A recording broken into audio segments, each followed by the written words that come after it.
September is Cancer Awareness Month, and I always support this in many different ways. One of which is supporting the Light the Night Walk for the Leukemia and Lymphoma Society.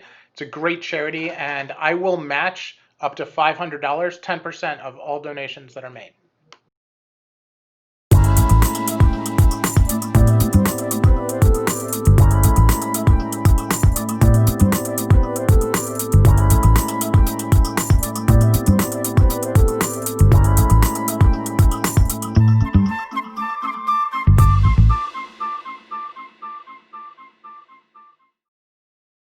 Hey, before we get started, I just wanted to point out that I've organized all my videos into playlists on my channel. So if you're looking for more videos around a specific topic, especially topics like this with general shoe knowledge, you can find all of the videos in one place so that you're able to easily access everything that's out there. Thanks much.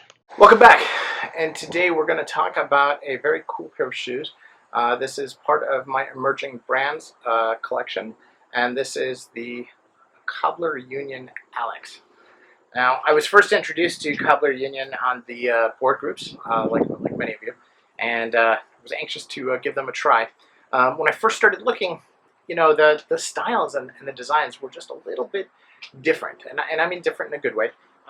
Their split toes were just a little different. Their lasts on their hole cuts were just a little different. They were nice, but they were not necessarily what I was used to, and I think that makes a very exciting way of checking out a new brand, because it absolutely shows its value. Where Justin Fitzpatrick's shoes really kind of mixes patterns and colors and does all kinds of really cool things, with Cobbler Union, it's all about the last. And the Alex, which is the shoe that I'm going to be talking about today, is no different. It has some differences, and it really has two big differences that I want to point out, right? The first one is the last, which is a lot less round than a lot of long wing lasts. But then it's the other pieces that are kind of different is the gunboat section down here, like I call it, or the long wing, is a little bit higher, okay, than it is on, say, a Florsheim or many of the Allen Edmonds. And this piece here has a little bit different ornamentation as well on the blucher part.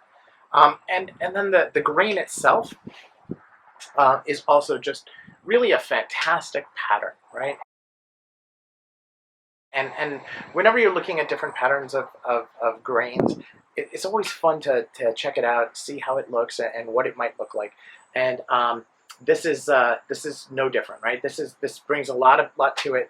I was really first introduced to grains when I bought a pair of vintage Florsheim 93602s that had the cashmere grain calf, and super soft, which is why they call it cashmere, right? And really made me wonder, wow, how are these going to age? And so I started looking into grains, and that's what really got me into it. And here is my latest acquisition. And I couldn't be happier with it, right? I mean, they do a great job with the way everything is set up. It's all single stitch lines, very, very simple and basic, because it's a complex shoe, right? When you have all the broguing, okay, you don't want to necessarily have a lot of complications added to it with the stitching, and they do a nice job with that. The medallion is classic, but not overly familiar, which is also very nice. The line here is kind of where I would consider proportion to be in the right place. And what do I mean by that? I mean, actually, the wing cap itself, sometimes they proportion the wing up here, sometimes they proportion it down here, and it kind of doesn't necessarily fit the way a gentleman walks. And let me talk a little bit about why, right? When you're talking about a mass production factory that's doing a lot of shoes, they cannot cut the leather to every size shoe. So what they wind up doing is, let's say that 9.5 is the base. They might say, okay, so from 8.5 to a 10, we'll use one piece of leather, and then we'll just last it over the right size. Well, that means that if you have an 8.5 foot, your shoe is going to look substantially different than if you have a 9.5 foot or 10, right? Because it's the same piece of leather, and they just last it different on the last when they're making the shoe. And what I like about Cobbler Union is that when I got it, it looked like the picture, okay, which is the way you can tell, because if the proportions are different, then that's something that you're going to notice. And I really like the way that it came out. Now, it was not the easiest shoe to actually receive. They had a problem, and they identified a quality issue on the pair that they had originally designed to send me, and they had to pull it out and send me a different one instead, which is fine. What I also like about it is they've got some decorative things on here that are just for show. So what do I mean by that? Well, let's look at the welt, right? And I'll take a close-up picture of the welt here. The welt has these reverse stitches, like put into it, like it's pre-stitched, almost like a Norwegian welt. This is not fine detail. This is not looking like a Apollo Scaphora Norwegian welt would be really, really clean. Even my para boots are really, really clean. My Bruno Mali are very, very clean. This is kind of rough and tumble, kind of like they did it at the beginning while getting it ready, and then they just left it in there. But it looks really cool, and this is a Goodyear welted shoe, not a Norwegian welted shoe, right? So that is a really kind of cool thing. You look at the stitch density on the sole, it's very good. Speaking of the sole, they used a Vibram nub sole instead of a Dainite. Which is different, right? The feel on it to my fingers when I do this feels different. It feels a little bit less slippery. Now look, can I tell what I'm wearing? No, but have I worn it on linoleum that gets slippery, or on marble that gets slippery when wet when I'm wearing my day-night shoes? No. So maybe that's maybe this is better for that. I've heard great things about this particular sole from Cobblers, who recommend this sole over day-night when you're resoling your shoes. So to me, it's exciting. I get to try something new with it. The leather on the sole is incredibly thick, really making it like a double sole, which you want in this particular style.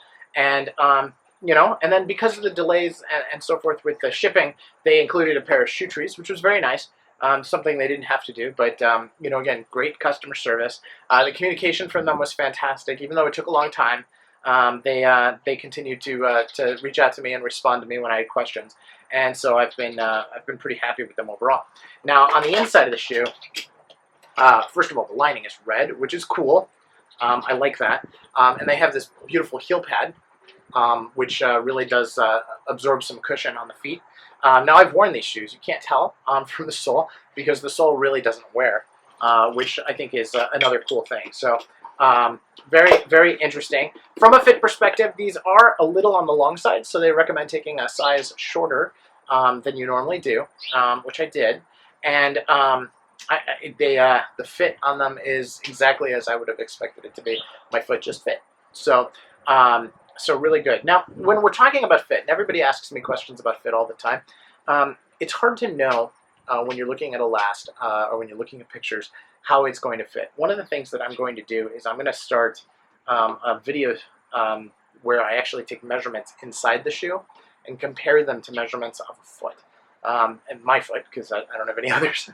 But I think that that'll be interesting of a way to be able to take a look at how people are able to look at sizing and maybe give some new ideas on ways to think about it and questions to ask when you're looking at it. Other common things that people do when I'm selling shoes is they ask for the outside measurements, which is great, but it's hard to tell whether it has a shoe that actually goes to the edge of the outside measurements or whether it has this beautiful line along the outside like these do. And I always get nervous when people depend too much on a single measurement because it's it's really easy to get wrong. Now, a couple of minor things, like how I mentioned in other videos that the tongue can sometimes go over the lining, and I don't really like that. This tongue and the lining match up actually pretty well. So there's just a lot of examples of really fine quality that are in this. The lining is soft. It's not.